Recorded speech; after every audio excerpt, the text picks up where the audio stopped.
Bonjour tout le monde, j'espère que vous allez tous bien. Donc aujourd'hui, on va traiter la séquence 2 de la gestion de ressources humaines. La séquence 2 traite la gestion prévisionnelle de l'emploi, la GPE. Qu'est-ce qu'on veut dire par la GPE? La GPE, c'est une méthode prenant en compte les évolutions des besoins et des ressources en vue de préparer les ajustements nécessaires. C'est-à-dire que la gestion prévisionnelle de l'emploi, c'est l'ensemble des décisions, bien sûr, prises après étude par l'entreprise sur ses besoins. Donc ces décisions seront quoi? Des ajustements, c'est-à-dire des adaptations des ressources de l'entreprise à ses besoins en personnel. Des ressources, bien sûr, en personnel, aux besoins en personnel. Le plan de cette section sera le suivant. Donc, premier point traité, c'est la détermination des besoins en personnel. Deuxième point traité, c'est le recrutement, où on va analyser les moyens de recrutement, les étapes de recrutement, bien sûr, après avoir traité la notion de recrutement.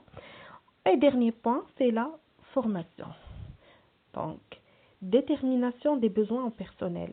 La détermination des besoins en personnel, faite à travers la gestion prévisionnelle de l'emploi. Donc, la gestion prévisionnelle d'emploi, c'est un outil de prévision et d'adaptation de la quantité et de la qualité des ressources aux besoins de l'entreprise. Donc, comme vous voyez dans la définition, on n'adapte pas seulement la quantité, mais également la qualité. La GPE, c'est un moyen qui permet à l'entreprise d'adapter des ressources au niveau quantitatif et au niveau qualitatif aux besoins de l'entreprise. Pour cela, l'entreprise, elle doit effectuer une analyse de l'évolution de ses besoins et également une analyse de l'évolution de ses ressources. Concernant l'évolution de ses besoins, l'évolution des besoins se fait en fonction de quoi? Premièrement, en fonction de l'évolution de la quantité à produire. La quantité réalisée par l'entreprise évolue. L'entreprise, elle est toujours en croissance, donc elle augmente sa quantité de production. C'est pourquoi il a besoin de plus de personnes pour produire. Également, la qualité s'améliore ou bien la qualité évolue de l'entreprise. L'entreprise, elle doit suivre l'évolution de qualité sur le marché. C'est pourquoi l'entreprise cherche à augmenter ou bien à embaucher des personnes qui peuvent répondre à ce besoin de qualité. Autre élément qui pousse à l'évolution des besoins, donc c'est la gamme des produits. La gamme des produits de l'entreprise, la gamme des produits réalisés par l'entreprise s'élargit. L'entreprise est amenée donc à embaucher plus de personnes ou bien former son personnel pour suivre l'évolution de la gamme de ces produits. Également, les technologies changent, l'environnement technologique change, l'entreprise elle doit s'adapter à ces évolutions de l'environnement technologique. Automatiquement, elle est obligée à embaucher des personnes qui peuvent utiliser cette nouvelle technologie ou bien travailler avec cette nouvelle technologie. Et également, elle peut former son personnel à ces nouvelles technologies. L'évolution des ressources, bien sûr, les ressources en personnel de l'entreprise évoluent, ils changent. À cause de quoi? À cause de la prévision des départs en retraite, à cause de l'âge de personnel qui évolue, bien sûr, qui augmente. Donc, automatiquement, l'entreprise il prépare ses départs en retraite, il fait des prévisions sur les départs en retraite. Il y a des personnes qui risquent de démissionner à cause de certains conflits, etc. Il y a des licenciements qu'on doit faire pour certaines personnes. Dans certains cas, il y a des décès qui peuvent arriver. Il y a une modernisation qui augmente de la productivité, bien sûr. Donc, tout ça sont des éléments, bien sûr, qui poussent l'entreprise à prendre des décisions sur les ajustements possibles pour pouvoir adapter les ressources en personnel aux besoins de l'entreprise. Donc, il y a plusieurs ajustements possibles. Premier ajustement que l'entreprise peut faire, c'est la formation ou bien la reconversion. Former le personnel, par exemple, sur les nouvelles technologies, sur la qualité voulue, sur les gammes de produits que l'entreprise veut faire, etc. Donc, première décision possible pour l'entreprise après l'étude des besoins et des ressources, elle peut procéder à une formation. Deuxième ajustement possible, c'est les départs volontaires. Certains cas, donc pour des personnes âgées dont la productivité a baissé, etc., l'entreprise peut proposer un départ volontaire, bien sûr, avec indemnisation ou bien avec une prime intéressante. Autre point, donc ajustement possible, c'est les licenciements. Parfois, dans certains cas, l'entreprise était obligée de licencier un certain nombre de personnes. Il y a également le recrutement, recruter des profils nouveaux qui répondent aux exigences de qualité de l'entreprise. Également, il y a la possibilité de promotion pour motiver la personne à travailler plus, etc., et donner plus de productivité. D'accord?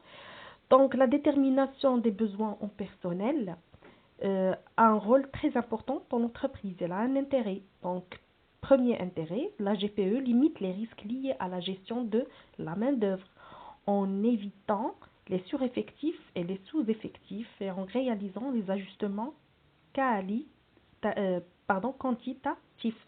Donc, côté quantitatif, la GPE permet à l'entreprise de faire un ajustement quantitatif. Lorsque l'entreprise analyse ses besoins, elle constate qu'elle est en sureffectif parfois, c'est-à-dire le nombre de personnes qu'elle a dépasse ses besoins. Donc, dans ce cas, elle va faire le licenciement, le départ, etc., etc., pour réduire son effectif. Deuxième constat possible, parfois l'entreprise peut constater un sous-effectif. Sous-effectif, c'est-à-dire que l'effectif qu'elle a est inférieur aux besoins en personnel. D'accord? Donc, l'entreprise, dans le cas de sous-effectif, il y a un risque que le personnel soit mécontent, qu'il y a une pression dans le travail, il y a un risque de retard. Donc, l'entreprise est amenée à embaucher d'autres personnes pour pouvoir réaliser ses objectifs ou bien pour pouvoir répondre à ses besoins. D'accord? Donc, au niveau quantitatif, la GPE permet d'ajuster quantitativement le nombre, l'effectif du personnel ou bien l'effectif de l'entreprise pour pouvoir suivre le besoin de l'entreprise et répondre aux besoins de l'entreprise. En termes de personnel, la GPE également a un rôle qualitatif. La GPE permet aussi une gestion qualitative du personnel en évitant la surqualification et la sous-qualification.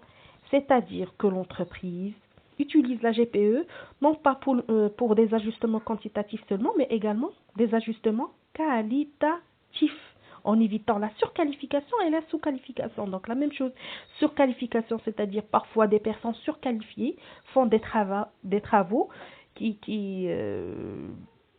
ne montrent pas le niveau de qualification de la personne, ou bien sous-qualifié.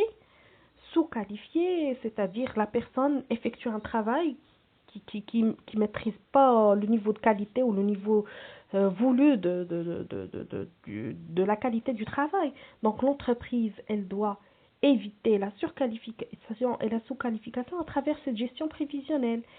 Pour les personnes surqualifiées, on va aller faire des promotions ou bien changer de poste pour pouvoir utiliser les qualifications dont ils disposent dans le profit bien sûr de l'entreprise. Et les personnes sous-qualifiées peuvent suivre une formation pour pouvoir s'adapter et répondre aux besoins de l'entreprise.